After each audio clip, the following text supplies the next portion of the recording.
Gas तुम्हाला माहिती आहे, आत्ताचे हॅपी बड्डे ना हॅपी नाही राहिले. एक टाईम होता जेव्हा आपले हॅप्पीवाला बड्डे असायचा. आपण सकाळी मस्त उठायचे, नवीन कपडे घालायचे, रेडी व्हायचं, मग आज माझं बड्डे, मग आपल्याला कोणतरी काहीतरी गिफ्ट आणणार आणि मग त्याच्यामध्ये आपण खुश व्हायचं की बाई माझं 1 वर्ष वाढला आणि आता मोठा झालो.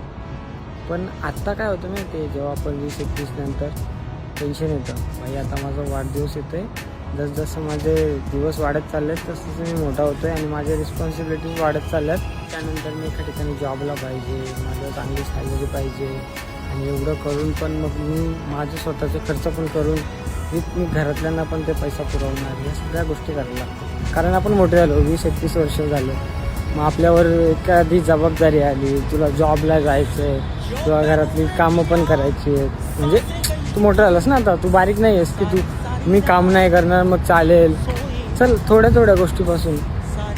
पण ही गोष्टी आता जाणवायला लागल्यात की आपण मोठं होतोय.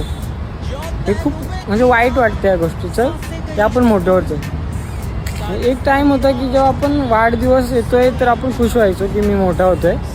पण आता ती गोष्ट तशी वाटत नाही आहे जशी आपल्याला आधी वाटायची. प्रश्न असा आहे की यार आपण जर मोठे होतोय तर आपण खुश व्हायला पाहिजे की दुःखी.